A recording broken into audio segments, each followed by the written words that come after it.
yourself, but don't underestimate who you could be. That's a much better way of thinking about it. You know, psychologists of the careless sort, I would say, have been pushing the idea of self-esteem for a very long time, probably since the early 60s. You should be content with yourself the way you are. It's like, no, you shouldn't. Seriously, like, you're nowhere near what you could be. You're not even close. Right, and so that's a way more optimistic message. Like, it's, you ain't seen nothing yet. That's the right message. And so I would say, don't overestimate yourself now, but don't underestimate your future self. And you have so much influence as an individual if you get your act together that you can't believe it. There isn't anything that has more influence than that. You have all the power that there is right where you are to put things right around you. You start now, you develop a noble vision, right, of who you could be. You start to put that into practice, develop some discipline, familiarize yourself with the great works of the past. Learn to read, learn to write, learn to speak, learn to think. Man, you'll be deadly. What you could bring to the table that hasn't been brought to the table for years is an emphasis on individual responsibility. And the right way to do that, as far as I'm concerned, is to start with yourselves, is develop a vision for your life. You start to think about, if you could be who you could be, what would that look like? That's the beginning of a mature philosophy of being. If you could be the person that you would admire, who would that person be? How would you configure yourself? How would you configure your career, your education, your family, the use of time outside of work? If you wanted to be the noblest person that you could be, who was adopting the maximal amount of responsibility, how would that look? Then you need a strategy to put that into place. And that's the way you change things properly, and also the way you do the least amount of harm while you're changing them. And so it should be an individual focused set of ideas, and that way you can sidestep the identity politics traps, and that would be a very good thing. And I think a modern conservatism, which isn't really all that distinguishable from a classical liberalism as it turns out, is to put tremendous stress on the responsibility of the individual. And one of the things that's wonderful about that, as far as I'm concerned, and I made reference to this a few minutes ago, is that you need a meaning to offset the tragedy of life. Otherwise, you just suffer stupidly, and you tend to make people around you suffer the same way. The way that you find that meaning is by adopting as much responsibility as you can. And what's also so fascinating about that is, you know, you're characterized by an indefinite potential. And it isn't easy to understand exactly what that is, that potential, but you know, it's what people call you on when they say, you know, you're not living up to your potential, whatever that is. That potential will be called forth from you as a consequence of adoption of responsibility, because it won't manifest itself unless you take on a load. You're not going to develop in all the ways you could develop unless you set yourself a serious challenge, because it takes the challenge to pull that out of you, and also to motivate you to rid yourself of all the weaknesses and personality flaws that you've accumulated across the years, and to let those disappear and burn off you. You need to load yourself up before the demands of life will be such that you will discipline yourself properly. And a noble goal is a very good way of beginning that. The truth of the matter is, as far as I'm concerned, that each of us has enough potential character, power of character, let's say, if it's properly manifested, to contend with that in a noble way, and to rise above it, and to transcend and to deal with it in large part, because we can make the world a much better place than it is for each of us individually, and for our families, and for our community. And we can constrain the malevolence, at least in our own hearts, and perhaps have a positive effect on those around us as a consequence. And that actually does make things better, and we actually can do that. And that's where the meaning in life is to be found. And that meaning, you know, that goes along with the adoption of that kind of responsibility is actually the antidote to the suffering. You know that perfectly well, because all of you need a reason to get out of bed in the morning, especially on a rough morning, you know, when things aren't going so well in your life. And there will be plenty of times when things aren't going so well in your life. And you still need a reason to get up and get moving and get out there. And if you have adopted the responsibility at an individual level to make things better, given how bad they are, if you've adopted the responsibility to make things better, then you have a reason to get up. And so one of the things that I've been stressing to people is that There's very little difference between the meaning in life that gives you fulfillment and that engages you in existence and the willingness to shoulder as much individual responsibility as you can possibly handle. Those are the same things. And that's a really useful thing to know. And you kind of know this, right? Everybody knows this because, first of all, if you're not living up to your responsibilities, even to take care of yourself, the probability that you're going to be ashamed of that at some level is extraordinarily high. And so your own soul tells you that you're in error, so to speak. But also, if you look at who you spontaneously admire, which is a good indication of where your value system really sits, you'll see that the people you admire are always people who take responsibility for themselves and responsibility for their family and responsibility for their community. Get your act together. You've got things to do in the world.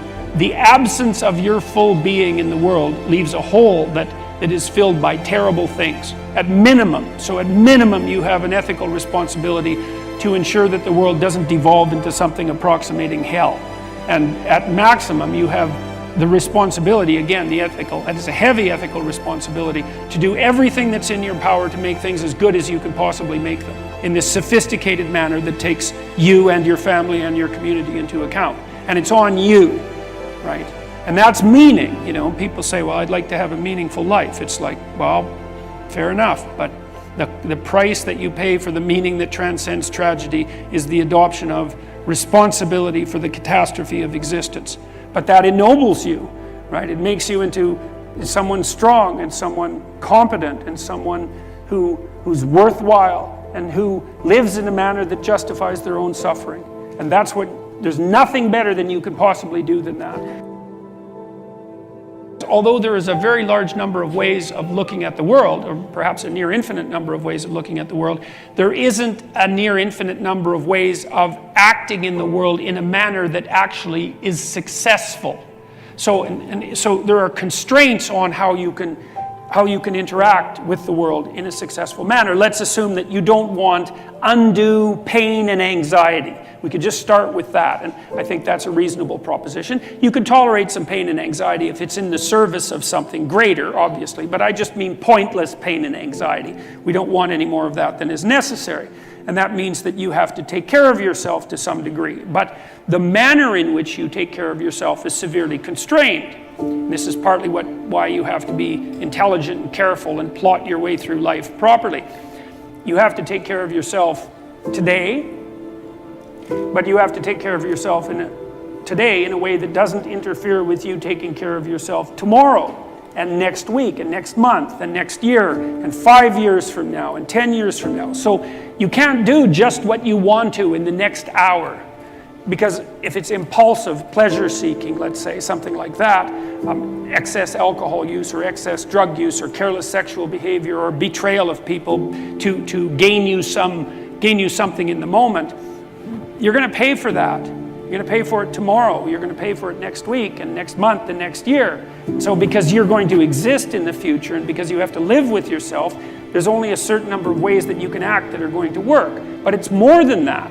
It's not just that you're responsible to your future self or the set of all your future selves, is that you also have to act in a way that works for your family. Because otherwise your family is going to disintegrate and break down and cause you and them all sorts of misery and grief. And not just your family now, but also your family into the future. And then not just your family either, but also your community. And so you have to set your aspirations so that they serve you in the broadest sense over a long period of time, and they also serve your family and they also serve your community, and that's a very tight set of constraints. And I think that the best solution to that set of constraints from a philosophical perspective, or maybe even a theological perspective, is to view the world as a place not of groups but of individuals, of sovereign individuals who are responsible for their destinies, responsible for their families and for their communities. You learn to use minimal necessary force. It's like you don't defend yourself any more than you have to. Like, be careful. Don't push any harder than you need to, because all you do is you generate a counterforce by pushing harder than you need to, and then you're in conflict. And you think, well, I like a little conflict. It's like, look, fair enough, a little conflict, man, no problem. It keeps your life kind of interesting, and maybe that's on the problem-solving edge. But a little conflict can become a lot of conflict very, very rapidly, and if you have any sense at all, that's not what you want. You know, especially if you have other I called the things course that are better to Personality do, and its Transformations, and I think you could think about that as a restatement of the idea of being and becoming. And that's what you are. You're, for whatever that means, you're an entity that both is and is transforming. And there's a rule that goes along with that, which is don't sacrifice who you could be for who you are, which means if you have to choose to transform in a positive direction or maintain your current position, then it's better to transform in a positive direction. Who are you? You're the thing that transforms who you are. But on top of that, you're the thing that transforms who you are. You are the thing that is, and you're the thing that becomes. And you should put the thing that becomes at a higher place than the thing that is. That means you also have to allow yourself to shake off those things about you that you might be pathologically attached to, habits and people, for that matter, ways of thinking, all of those things. You have to allow yourself to shake those off, and that's more like a burning. And you might say, well, I don't know what I should leave behind, and the answer to that is that's a lie. You know some of the things that you should leave behind. All you have to do is ask yourself. You'll come up with a list instantly of 100 stupid things that you're doing that you know you could stop doing. Some of them maybe you don't know you could stop doing. It's like, well, fine, leave those alone for now. But there's a bunch of things you perfectly know well that you could stop doing that would improve your life. Everything that makes you anxious or everything that makes you upset is the same as every other thing that's ever made you upset. All those things that have made you upset that you've never dealt with, they're all laying down there at the bottom of your nasty little soul, waiting to pop themselves up in some random utterance, right? And so then you go in there at your peril, because if you're the person who pokes around in that, then you're going to get blasted with all of that stuff. It's going to come out like almost uncontrollably. And then you can sort it out. What's behind the game you're playing? And the answer to that is all the world that you're ignoring. Always. You're trying to do well in a class, and you get a bad grade. Why did I get this C-? What is it? The answer is, you don't know.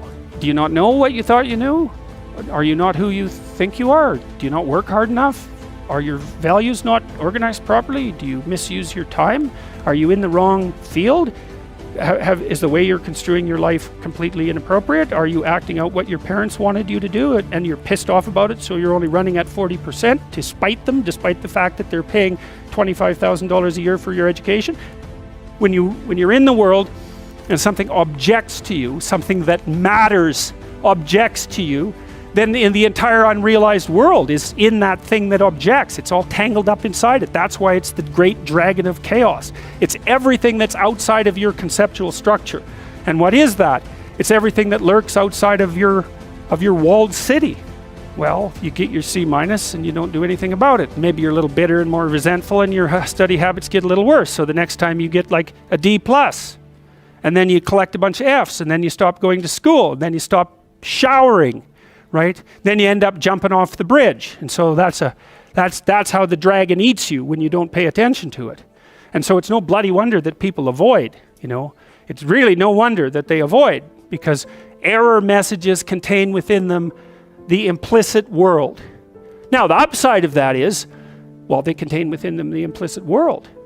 And the world isn't all negative. The C- can be the best gift you ever had, and that's the gold that the dragon hoards, right? That's exactly what that means. Every time you try to learn something, you're going to make a mistake, because what do you know? So you're going to make mistakes. And if the rule is every time you make a mistake, you're going to go jump off the bridge, then that's not a useful problem-solving strategy. And so when you make a mistake, you don't get to beat yourself to death with a club. You've got a problem. Something has objected to you. Then the question is, well, what does that mean? Well, maybe you're not looking at the world right. Maybe your goals are wrong. Maybe you're not acting properly. It's okay. So the question that arises when an obstacle emerges is, which part of this structure needs attention? And the first answer can't be all of it. Right? Because there's a piece that's broken somewhere. And then you might think, well, let's assume it's a little piece to begin with. That's the right mechanism. Watch the people around you like a hawk. Whenever they do something that you think is good, you tell them. Try to do something good. And creep right back into their persona. And they'll look around and see if anyone noticed. And sometimes they'll get punished for it, and then, well, then they won't do it again, so don't do that. But then, now and then you think, hey, I saw you do this. That was actually pretty good. I know you don't want to because you really want to dominate them. And you don't want them thriving, because then they'd be competition to you, and you wouldn't be able to go complain to your mother about what a miserable partner you have, and you know how delightful that is. So you have to forego all that pleasure if you actually helped your person develop. So you got to get over all that. It's really annoying. It's dangerous because they might outshine you. Well, good. Then you have someone to compare yourself to. That'd be a good deal. It's really rough with kids, you know, because parents will stop their children from succeeding beyond them. They get jealous. And then they'll put them down. And then they have kids that do not like them. And they'll pay for it. If you aren't suffering from self-imposed misery, and you're only suffering from inescapable misery, maybe you could handle that. And you know, you could survive. You could bear it. And even maybe without becoming irredeemably corrupt. So the goal would be, well, yeah, life is a rat's nest of miseries, and maybe it has no ultimate meaning. We could say that if we're feeling particularly pessimistic, but it still leaves one question open, which is, if you didn't do everything you could to make it worse, how good could you make it be? And the least answer is, well, it could be tragedy, but maybe not hell. That's the most pessimistic proper statement. The worst case outcome in the worst of all possible worlds is that your life could be tragic but not hell. You're at your mother's deathbed and all you and all your idiot siblings are arguing. Well, that's the difference between tragedy and hell. You walk away from a situation like that sick of yourself and sick of everything else too. And you know, it's often the case that tragic circumstances bring out the dragons, because the stress is high and all those things that people haven't dealt with, they don't have the energy to repress. And all the bitterness comes pouring forward. If you were all gathered around the bed of someone close who was dying, could you manage it? And if the answer is no, it's like, well, put your life together, because it's going to happen. And you should be the person who's there that can do it, and do it properly. And then maybe you'd find that it isn't the sort of thing that will undermine your faith in life itself. You don't want to be the thing that clings so desperately to the raft that you can't let go when someone comes to rescue you, right? You don't want to be that. So then you think, well, exactly what are you? You're not the chaos, you're not the plan. Maybe you're the thing that confronts the obstacle. And then when you know even further that the obstacle is not only an obstacle, but opportunity itself, are you so sure that this is a problem? Is that the only way that you can look at it? Or is it an opportunity? And maybe you're in the order and maybe you're in the chaos, but those can flip on you. And maybe you shouldn't be in either of those places. Maybe you should be right in the middle. That's when you go down, you see, when you're down in chaos and you don't know what the hell's going on, you have to rediscover the values that have oriented people forever. That's what you have to discover. So for example, when I'm dealing with people who have post-traumatic stress disorder, and they've usually encountered someone malevolent, they have to relearn the description of good and evil. Because if they don't, they have no framework. They're lost.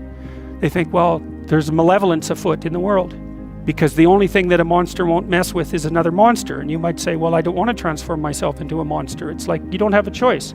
You can either be a pathetic monster, or you can be a monster with some power. Those are your options. There's no non-monster alternative, weak or strong. And I don't mean strong like dominating tyrant strength. That isn't what I mean at all. I mean strength like functioning at a funeral strength.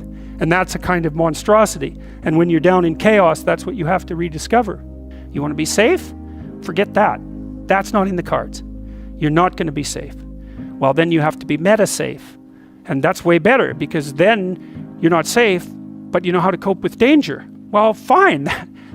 That solves the problem. And maybe it's even a better solution, because if you're safe, then you just have to stay in your burrow.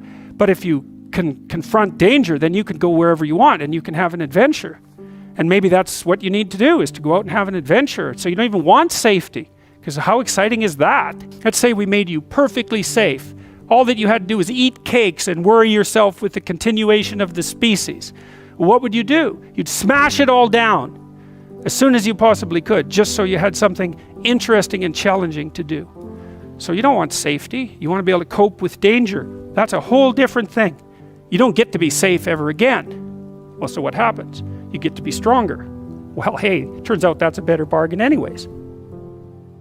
I read this piece of work by Jung a long while back, and it was a meditation on the injunction to treat your neighbor as you would like to be treated.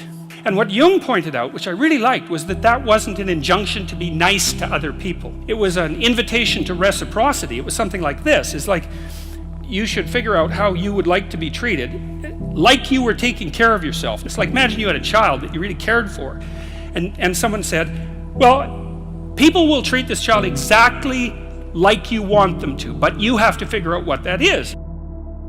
How do you want your child to be treated? You don't want everyone just to be nice to him, you know. You want people to challenge him, and you want people to discipline him, and you want people to tell him when he's wrong. It's like, you don't just want everyone to be nice. That's pathetic. It's pathetic. There's no challenge in that. You want to treat other people like you would like to be treated, well, then you have to figure out, how would you like to be treated? And while you'd like people to fawn all over you and just lay everything at your feet, it's like, no, that's not something you'd wish for someone that you were taking care of. Then there's an additional problem, which is, it's often the case that people will treat other people better than they treat themselves. It's a bit of a meditation on why people don't like themselves very much. I think there's two reasons, really, and one is that we're fragile and damageable and imperfect in multiple dimensions all the time. And that often just gets worse. Lots of things get worse as you get old, for example. So it's not necessarily that easy for a self-conscious being who's extraordinarily aware of his or her own fragility, but not just fragility, foolishness and errors. Like, you know yourself better than anyone else knows you, and you might have a certain amount of dislike for someone you know because of something they did, but you know everything you did. Jesus, that's a drag, man. You know, you have to carry that along behind. It's like, really, I did that, you know.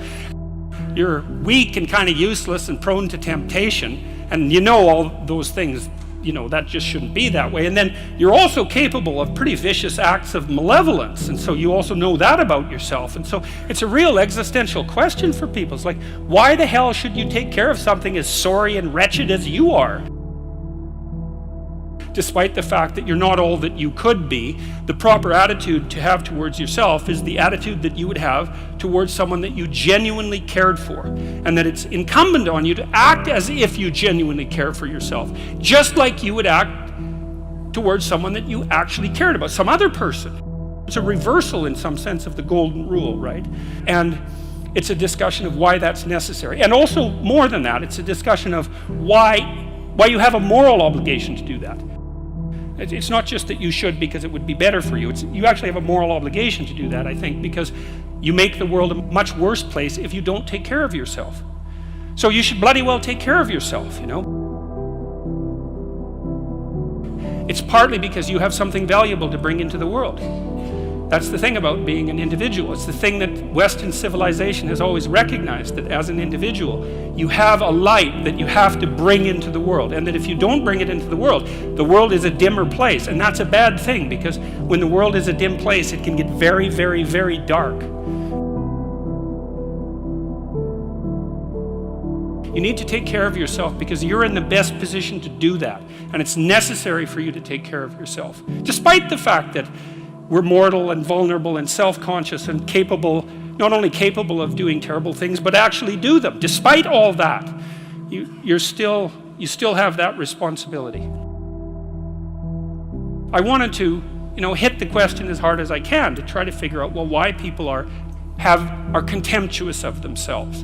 And there's plenty of reason, that's for sure, but the reasons do not justify the mistreatment of yourself. Make friends with people who want the best for you. And that's a meditation on my own childhood and adolescence to some degree. I had friends who wanted the best for me and friends who didn't. And like you have an ethical responsibility to take care of yourself, you have an ethical responsibility to surround yourself with people who have the courage and faith and wisdom to wish you well when you've done something good, and to stop you when you're doing something destructive. And if your friends aren't like that, then they're not your friends. Be careful about whom you share good news with. A friend is someone you can share good news with, you know. You go to them and you say, hey, look, this good thing happened to me. And they say, look, I'm so happy that that happened to you. Like, way to be. And they don't think, God damn it, why didn't that happen to me? And like, you know, you didn't deserve it. Here's a bunch of reasons you're stupid and why it won't work. It's like, that's not helpful. You know what, the other thing people are doing if they're trying to drag you down, let's say, is they're trying to see if you'll put up with it. Because they have this idea that maybe life isn't worth living and things aren't good, and that if they can besmirch, let's say, to use an archaic term, something that's pristine and good, then they demonstrate to themselves that there is no true ideal and that there's no necessary reason to be responsible and to strive forward. There is inequality. What that means is there's always going to be people around that are better at something than you are. And that's a problem, because you can get jealous and you can get bitter and you can get resentful, and worse, you can get hopeless. You need an ideal because you have nothing to aim at, but an ideal is a judge, and you always fall short of the ideal. So how the hell can you have the benefits of having an ideal without having the crushing blow that goes along with having the judge that always regards you as insufficient? You need a goal, but we don't want to let your distance from the goal crush you. So you got to set up a goal, and then you got to make the goal, break the goal down into parts so that you can move towards it and you have a fairly high likelihood of doing it. So that's a bit of practical, I wouldn't say advice, because it's better than advice. It's some practical knowledge about how to go about achieving an aim. Set a high aim, but differentiate it down so you know what the next step is, and then make the next step difficult enough so you have to push yourself past where you are, but also provide yourself with a reasonable probability of success. You really have to stop comparing yourself in some ways to other people. And the reason for that is that the particularities of your life are so idiosyncratic that there isn't anyone really all that much like you, you know, because the details of your life happen to matter. And so maybe you compare yourself to some rock star or something like that, and you know, the person's rich and famous and glamorous and all that, but you know, they're alcoholic and they use too much cocaine and they've had 3 divorces, and it's like, how the hell do you make sense out of that? Is that someone that you should judge yourself harshly against or not? The answer is you don't know, because you don't know all the details of their lives. And who do you know that you can compare yourself to? That's easy. You. Yesterday. Compare yourself to who you were yesterday, not to who someone else is today. So here's a good goal. It's something like, well, aim high, but use as your control yourself. So your goal is to make today some tiny increment better than yesterday. And you can use better, you can define better yourself. This doesn't have to be some imposition of external morality. You know where you're weak and insufficient, where you could improve. You think, okay, well, this is what I'm like yesterday. If I did this little thing, things would be just an increment better. That's a great thing, because you get the ball rolling, and incremental improvement is unstoppable. You can actually implement it, and it starts to generate Pareto distribution-like consequences. It starts to compound. Then you have your goal, and then you think, well, I need to move towards that incrementally, because I'm kind of useless and can only do so much, and maybe not even that. But all I have to do is be a little bit better than my miserable self yesterday. To listen to your resentment is one of the best things you can possibly do. You have to admit that it exists first, and then you have to admit to the fantasies that it's generating, and you have to admit to what you would regard as the way out of it. So that's all very difficult, because it means learning things about yourself that you probably don't want to learn. But resentment only means one of two things. It means either like shut the hell up, grow up, quit whining and get on with it. That's one thing it means. Or someone is playing the tyrant to you, might even be you, and you have something to say and do that you should say and do to put it to a stop. One of the general rules of thumb about how to be successful is to confront things that frighten you forthrightly and with courage. The goal should be, how could I conceive of my life so that if I had that life, it would clearly be worth living, so I wouldn't have to be bitter, resentful, deceitful, arrogant, and vengeful. Like, that's sort of the bottom line, right? Because that's what endless failure does to you. It's not good. That's what life without purpose and a goal does to you as well, because life is very hard. So you think, okay, well, I need to adopt a mode of being that would justify my suffering. And you can ask yourself that question. What would make this worthwhile? There's this old idea that you go into the abyss. It's an idea that you can gaze into the abyss. You gaze long, and what you find in the abyss is a monster. That's the dragon at the bottom of the abyss, let's say. That's Satan himself, for that matter. But if you go into that as deeply as you can, what you find is you find your fragmented father in a comatose condition, in a desiccated and separated condition. And then you revivify that. Well, what does that mean? It means something. It means that if you look in the darkness, you find the light. That's one thing it means. And that the light really stands out against the darkness, but that the light is to be found in the darkness. So that's a very interesting thing. That's a quest narrative. But it means more than that. It means something fundamental. So we know, for example, that if you take yourself out of your current state of predictability and safety, and you put yourself in a new situation, you'll learn, right? You'll incorporate new information. So that's a cognitive issue. But that isn't all that happens. What happens is that new genes turn on within you and code for the production of new proteins. And that happens neurologically. New parts of you turn on. And so the idea is that if you can move yourself out into the world and push yourself out against a maximum array of challenges, more and more of you turns on. And then the question would be, well, what would you be if all of you that could be turned on was turned on? And the answer would be, you would be the resurrection of the ancestral father. That's what you would be. And so that's why Christ says, I am the way and the truth and the life, and no one comes to the Father except through me. What that means is that if you take on the unbearable burden of being voluntarily, then that transforms you into the ancestral father. And that's true. And so that's unbelievably optimistic. It's so interesting because it's dark beyond belief. Well, the world is characterized by suffering and by malevolence of a depth that's virtually beyond comprehension. But if you choose to comprehend that, what you discover in that is the light that destroys the darkness. And that's really something to discover. There isn't a discovery that's more profound than that. That's the search for the Holy Grail or the Philosopher's Stone, all of that. If you actually want something, you can have it. Now the question then would be, well, what do you mean by actually want? And the answer is that you reorient your life in every possible way to make the probability that that will occur as certain as possible. And that's a sacrificial idea, right? It's like, you don't get everything. Obviously. But maybe you can have what you need. And maybe all you have to do to get it is ask. But the asking isn't a whim or today's wish. It's like, you have to be deadly serious about it. You have to think, okay, like I'm taking stock of myself. And if I was going to live properly in the world and I was going to set myself up such that being would justify itself in my estimation, and I don't mean as a harsh judge, exactly what is it that I would aim at? You could try this. This is a form of prayer, knocking. Sit on your bed one day and ask yourself, what remarkably stupid things am I doing on a regular basis to absolutely screw up my life?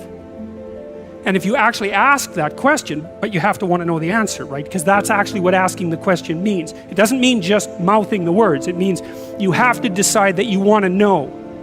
You'll figure that's out so fast it'll make your hair curl. You're perfectly capable of thinking. God only knows how. You're perfectly capable of immense feats of imagination and dream and fantasy. It's God only knows how you do all of that. What would happen if you consulted yourself about the best possible outcome for you? You might get an answer. In order for us to set things right, we have to understand that we have to take on that burden of ultimate responsibility. Not only as if it's ours, which it is, but as if there isn't anything better that we could do. And you have an ethical obligation to lift the heaviest load you can possibly conceive of. And that's the primary call to adventure in life. You need a meaning in your life to forestall the suffering and to make you strong enough to resist malevolence. Where's the meaning to be found? Rights, impulsive pleasure, and happiness? No. Responsibility? Oh, who would have guessed that? It's not part of the narrative. what makes life worth living is to pick up, take its catastrophe and embrace it and carry it, and to realize through that process who you are. When I talk to audiences about the relationship between responsibility and meaning, they inevitably go dead silent. There's not a rustle, there's not a cough. It's like, is that the secret? Is that the secret? It's the voluntary adoption of responsibility? It's like, well, that's the central message of the West. It's like to pick up your cross and bear it, you know, and everyone's been told that, but they don't know what it means because it's not been articulated enough so that it becomes something that's practical. It's like, yes, look at the terrible responsibilities you have right in front of you. Your family is hurting, you're in trouble, there's problems in the world. It's like all of that's right there, and all you have to do is take responsibility for it, and then you've got what you need. It's something so magnificent that happiness pales in comparison. And so it's thin gruel happiness, and young people know that. They're pursuing hedonistic pleasure, and you know, no wonder. But there's nothing in it that's sustaining, and all it does is make you cynical. It's like, is that all there is? Another one-night stand? Another binge party? You know, and it's not like I have anything against, in principle, against some of that exuberant, youthful hedonism. Look, the universities have turned into places of parties. Why? Well, because that's what the students find best to do there. Well, that's not good. What you want to offer them is a reason to not party.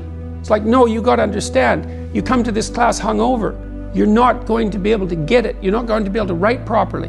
You're going to pay a price for that hedonism. It's like, and the price will be too high for you to bear. It's like, oh, well, enough hedonism for me then. Like, I've got something important to do. That's the way out of that. Before you can be a painter who can paint what's beyond mere memory, you have to inculcate that discipline skill, and a lot of that is painful repetition and hard grinding work. It's the sacrifice of the present for the future. But once you manage that, then things open up. That's why we have disciplines, right? I mean, the words aren't there by accident. You have to narrow yourself first, and then you can broaden outward. And so that's part of the process of maturation. That's part of the sacrifice of childhood. Say, in childhood you're nothing but potential, but it's not realized and you don't know how to realize it. And so then the question is, well, how do you get to a point where you realize the potential? And the answer is, you sacrifice almost all of it to a single direction. And so that's the thing about growing up, is that when you're a teenager and a young adult, you have to sacrifice everything you could have been as a child to be the one thing that you're aiming at. But then that opens up. Everyone in their right mind knows that there's a million ways of doing things wrong, and one way, if you're lucky, to do things right. And so the notion that it's a very, very narrow pathway that you tread upon if you're doing things right, that's wisdom. That's the line between chaos and order that you're supposed to be on constantly, right? It's a very, very thin line, because if you're a little bit too far in one direction, then it's too much chaos, and if you're a little too far in the other direction, then it's too much order. And both of those aren't good. The balance has to be exactly right. And you can feel that, and I truly believe you can feel that, and I think it's your deepest instinct. It's your deepest instinct, and I mean that biologically. I don't mean that metaphorically. I think that your psyche is arranged to exist in a cosmos that's composed of chaos and order. I think that's why you have the hemispheric structure that you have. And then when you feel as if you're meaningfully engaged in the world, when the terror of your mortality strips away and you're engaged and it's timeless, that's the deepest instinct you have telling you that you're in the right place at the right time. And then what you do is practice being there. Practice being there. And that's that narrow spot that's so difficult to find. You wander around it. Maybe if you're lucky, you can watch. This is an experiment. Watch yourself for 2 weeks. Like you don't know who you are, because you don't. So watch yourself for 2 weeks and notice there's going to be times when things are proper. They're arrayed properly for you. It's not easy to notice, because when they're arrayed like that, you're so engaged, you don't exactly notice, you know. But you'll see, oh, I'm in the right place. It's like, okay, how'd I get here? What am I doing right? You know, how is it that this could happen more often? I'd like this to happen more often. How would I have to conduct myself in order for that to happen more often? And then you practice that, and then maybe instead of 10 minutes a month or 10 minutes a week, it's like 15 minutes a day, and then it's half an hour a day, and then it's an hour a day, and then it's 4 hours a day. And maybe if you're extraordinarily careful, then you get to a point where you're like that a good proportion of the time. Rule 1 is stand up straight with your shoulders back, and it's about a general attitude towards life. So hierarchies are very stable features of life in general, and certainly of human life. And wherever you have any system of values, you have a hierarchy, because a system of values implies that one thing is better than another. If you have a situation where one thing is better than another, then some people are better at doing it than others, and you get a hierarchy. To stand up straight with your shoulders back is a literal injunction, but also a metaphorical injunction, because what you do when you stand up like that is you kind of expose the vulnerable surfaces of your body. It's an act of courage. It's an act of taking on the voluntary responsibility of contending with hierarchical organization and uncertainty. And it's a good physical manifestation of the moral courage that's necessary to live life properly. And it's something that leaders naturally embody. And that's true not only of human beings, by the way, it's also true of animals all the way down the biological chain. So the more successful creatures, let's say, are also those who comport themselves in an upright manner. And, you know, even in our common language, to be upright is not only something that we think about physically, but also morally, right? To be an upright person is to tell the truth and to act forthrightly and to do what you say you're going to do and all of those things. So that's all of a piece. And so that's rule 1. Rule 2, which is treat yourself like you're someone responsible for helping. That's an extension of rule 1 in some sense. The idea would be that, you know, people are often ashamed and embarrassed and anxious because of their insufficiencies and failures and the incomplete nature of their characters and all the things they don't know and all of that. And so it's useful to develop and practice an ethic of detached self-regard. Like, it's not narcissism, it's not self-esteem, it's not grandiosity, it's none of that. It's just the clear realization that as other people have value and as it's necessary to treat them that way if you want anything in your relationships whatsoever to go right, so it's also necessary to develop that attitude towards yourself, despite the knowledge you have of all your inadequacies. And that's a really good thing to practice, because it requires practice, both the detachment and then that ethic of care. So, and then you want to act in accordance with your highest values. Now that means you have to figure out what those values are. If you act in accordance with your highest values, sometimes that makes your day-to-day operations difficult, because you have to confront unpleasant truths. You have to discuss things that you'd rather avoid. It would be easier to act to decrease conflict in the moment. But it's a very bad medium to long-term strategy. You have to engage in a certain amount of conflict, moment to moment, if you're going to say and do the things that are necessary in order to set things right in the medium to long term and for an increasingly large number of people. And that's also another guide to leadership, I would say. You need a broad-scale vision. You have to know what it is that you're doing with your life, let's say, generally speaking, but more particularly in the next 3 to 5 years. What do you want?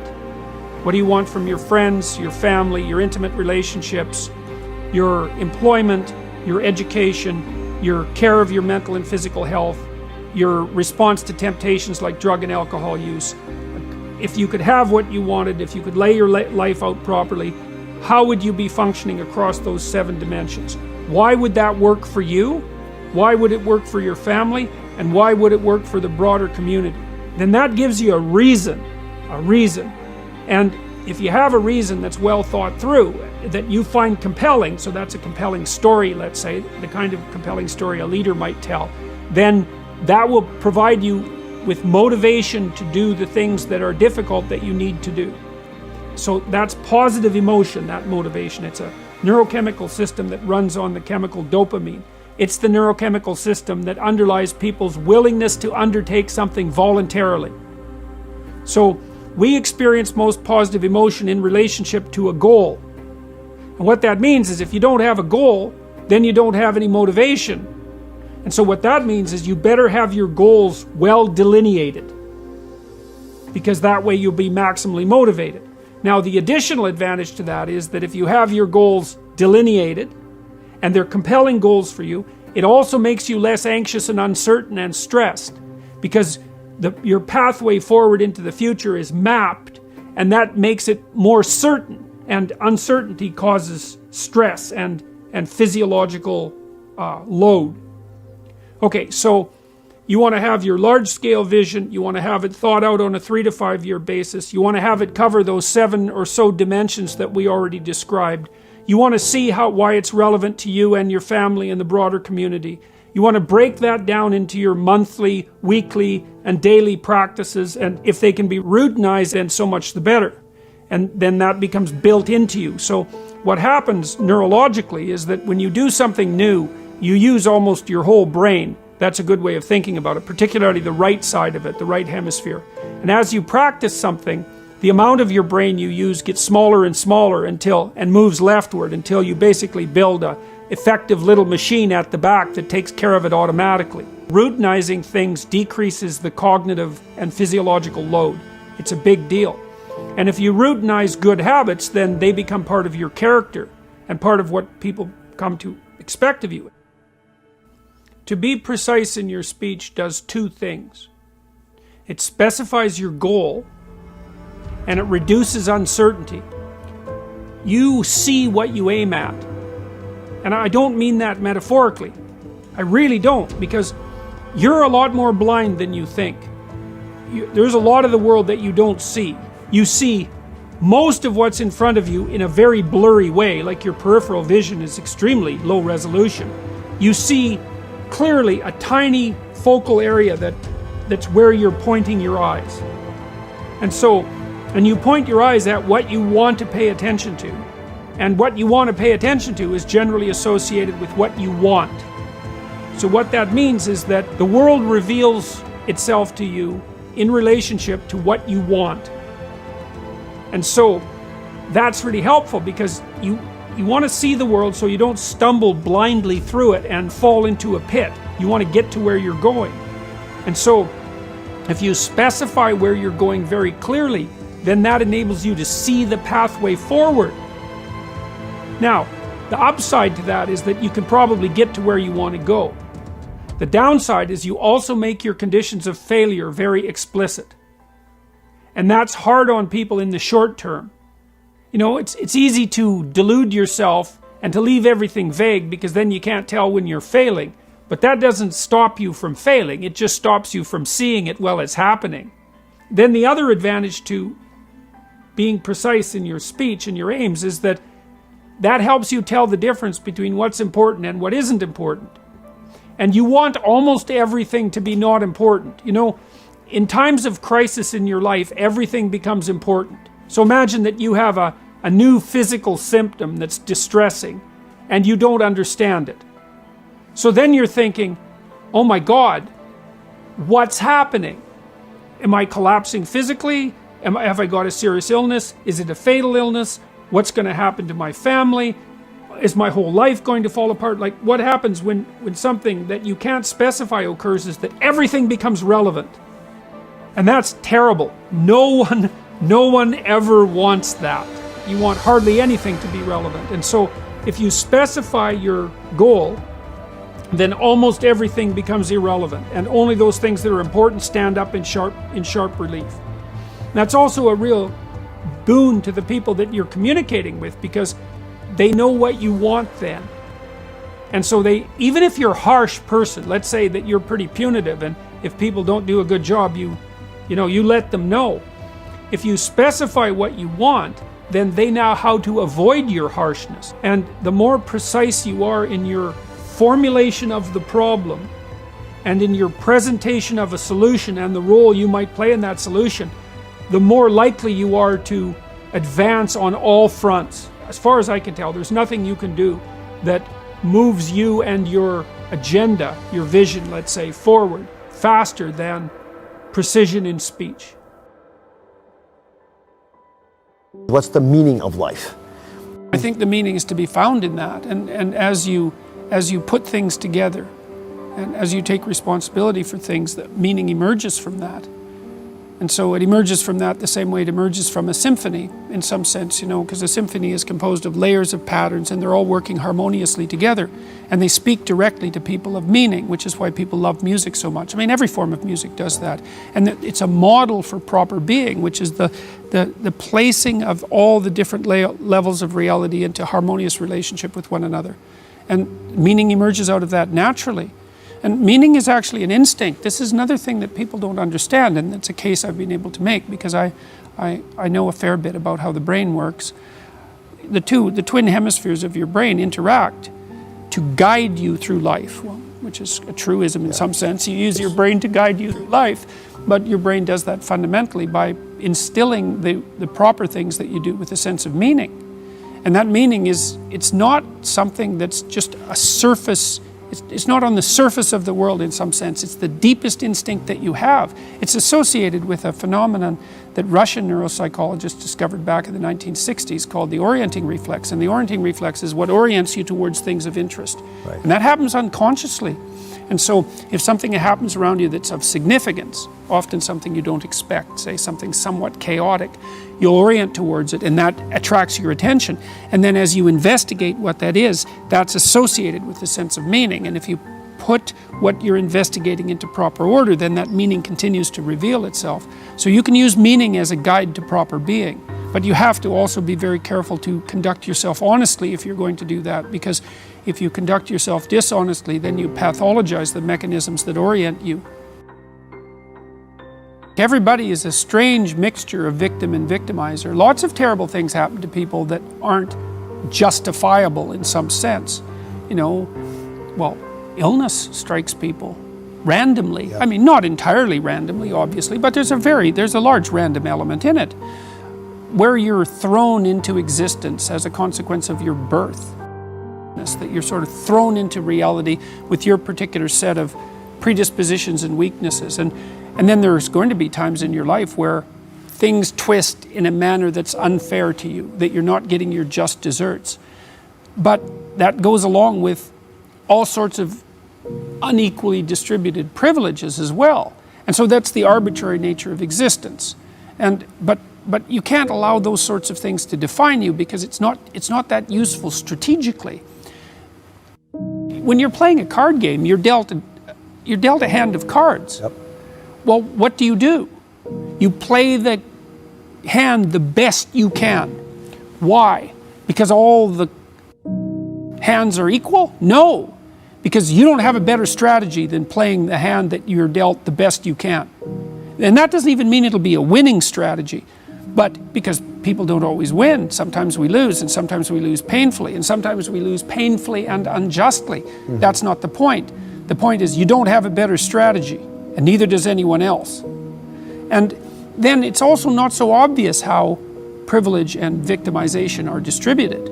You know, if you take someone who's doing quite well in life, and you scratch underneath the surface, you generally don't have to scratch very far until you find one or more profound tragedies of the past or perhaps of the present. You know, and no matter how well protected you are in the world, you're still subject to illness, you're still subject to aging, you're still subject to the dissolution of your relationships, the death of your dreams, death itself.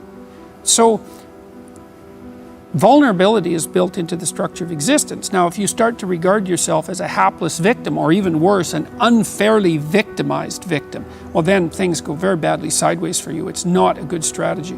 You end up resentful, you end up angry, you end up vengeful, you end up hostile. And that's just the beginning. Things can get far more out of hand than that. So strategically, it's a bad game. It's better to take responsibility for the hand that you've been dealt. You've got no better protection in life than doing that. We've had a long conversation in our culture about the necessity for self-esteem and happiness, and that's not what I'm talking about. I tell my audiences and my readers very straightforwardly that life is difficult and that there's a lot of suffering in it, and that you have to learn how to conduct yourself in the face of that. The problem with the pursuit of happiness is that when life's storms come along, happiness disappears, and then you're left with nothing. And so you need to pursue something that's deeper than happiness. And if happiness comes along, well then, hooray for you. You don't want to despise it because it's fleeting, but it's much better to pursue things that are meaningful than things that make you happy. It's deeper, and it orients you more appropriately, and it keeps you centered in your own life. It makes you more useful for your family and your community. So that's one thing. And it's a relief to young people to know that the baseline conditions of life are difficult, but that you can still prevail. So it's a funny message in some sense, or a strange message, because on the one hand it's somewhat pessimistic. Now I talk about suffering and malevolence also, but I also emphasize the fact that despite that being the base conditions of existence, people are tough enough to prevail. So that's one element of it. The other element is the necessity of responsibility. So a lot of what people find in life that provides them with a sustaining meaning is a consequence of not the pursuit of rights or the pursuit of happiness or the development of self-esteem, but the adoption of responsibility. And the more responsibility, in some sense, the better. Responsibility for yourself, for making sure that your life lays itself out like it should, responsibility for your family, responsibility for the community. It's people who take responsibility that are the ones that you admire, and that's the right pathway through life. That's where meaning is to be found. Even though life is suffering, if you're sufficiently courageous and forthright and honest, let's say, in your approach, and you don't shy away, what you'll find is that there's something within you that will respond to the challenge of suffering with the development of ability that will transcend the suffering. So the pessimism is, yeah, well, life is rife with problems at every level. But the upside is, if you turn and confront that voluntarily, that you'll find something in yourself that can develop and master that. And so the optimism is nested in the pessimism, and that's extremely helpful to people, especially people who are struggling, because they think, oh my God, life is so difficult, I don't know if I can stand this, there must be something wrong with me. Does anybody else feel this way? And you can say, yes, everyone feels that way at some time. But that's, and it is as bad as you think, but you're more than you think you are. You're more than you think you are. The goal in life is to conduct yourself so that life improves. At least so that undue suffering is forestalled. But more than that, so it's to constrain malevolence and suffering to the degree that that's possible. But then also to work for a positive improvement in things at every level. And that's how you should orient yourself. One of the things about what I do is that I'm always trying to take high-level abstract truths, fundamental truths, and to make them concrete and practical so that you can implement them in your day-to-day life.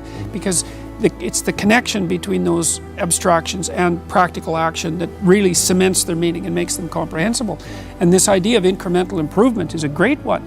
If there are things about your life that are bothering you, or things about the world that are bothering you, then you want to decompose them into solvable sub-problems. And you do this, if you have a child, this is the sort of thing that you do naturally, right? Because you want to set your child a challenge that's sufficiently challenging to push them forward in their development. So that makes it meaningful for the child. That puts them in the zone of proximal development, which is where proper maturation takes place. They'll find that intrinsically meaningful.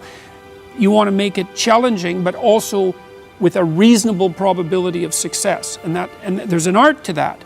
So you want to set yourself a task that's difficult, but not so difficult you can't attain it. And then what happens is that you step up improvement across time, incrementally. And there's also a certain element of humility to it, right? Which is, don't bite off more than you can chew, right? Don't set grandiose goals, but incremental improvement will get you a tremendous distance. What you do as a clinician, as a clinical psychologist, as a psychiatrist, is if people are afraid of something, afraid of something that's standing in their way as an obstacle. Like maybe you're trying to develop your career and you're afraid of public speaking. Well, I could try to calm you down about your fear and protect you from the challenge that would be associated with public speaking. You say, well, you never have to do that. Or I could say, no, look, you have to learn to present yourself more effectively in public if you're going to develop your career. And you're afraid of it.